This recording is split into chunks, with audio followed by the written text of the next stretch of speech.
ঢাকায় সিনেমার আলোচিত নায়িকা পরীমণি রূপালী পর্দায় এখন তেমন আলোচনায় নেই, কিন্তু তাতে কি একাধিক প্রেম বিয়ে বা বিচ্ছেদের কারণে পরীমণি বারবারই হয়েছেন সংবাদের শিরোনাম। তার সাথে অনৈতিক সম্পর্কের দায়ে চাকরি হারাতে যাচ্ছেন গোয়েন্দা পুলিশের সাবেক এডিসি গোলাম সাকলায়েন।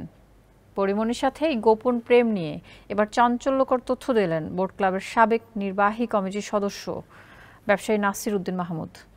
মাইদুর রহমান রুবেল জানাচ্ছেন বিস্তারিত। নানা কারণে গত কয়েক বছর ধরে আলোচনায় রয়েছেন চিত্রনায়িকা পরীমণি। তবে এই আলোচনা কোনো সিনেমার গল্প বা তার চরিত্র নিয়ে নয়। এই আলোচনা তার ব্যক্তিগত কর্মকাণ্ড নিয়ে। বিতর্কিত কর্মকাণ্ডে পরীমণি খবরের শিরোনাম হয়েছে বারবার।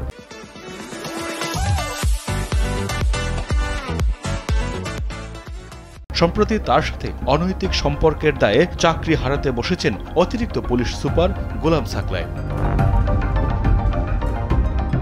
আলোচিত বোট ক্লাবের সাবেক কার্যনির্বাহী কমিটির সদস্য ও ব্যবসায়ী নাসির উদ্দিন মাহমুদের দায়ের করা হত্যা চেষ্টা মামলায় সম্প্রতি আদালতে আত্মসমর্পণ করে জামিন পান পরী। কিন্তু স্বস্তির খবর বেশিক্ষণ স্থায়ী হয়নি তার জন্য।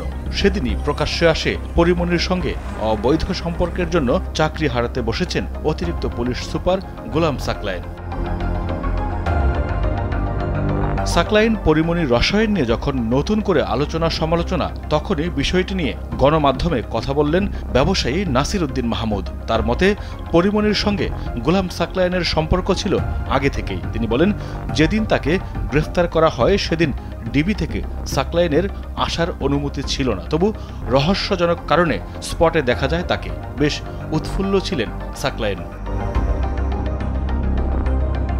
নাসির উদ্দিন আরও জানান, ডিবিতে তাকে নেয়ার পরদিন সেখানে পরীমণিও গিয়েছিলেন এবং সাকলায়েন নিজেই।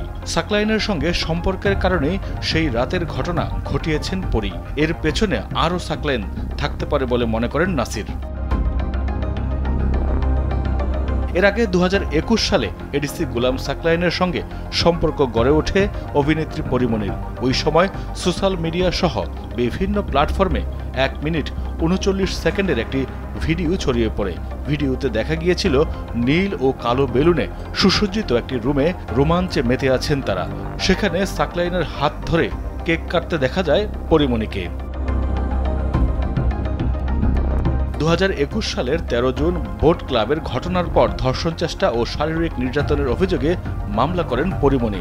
মামলার পরদিনই অভিযুক্ত ব্যবসায়ী নাসির উদ্দিন মাহমুদকে রাজধানীর উত্তরার একটি বাসা থেকে গ্রেফতার করা হয়। ওই সময় তার সঙ্গে আরও কয়েকজন সহযোগীকেও গ্রেফতার করা হয়। মাইদুর রহমান রুবেল, কালবেলা।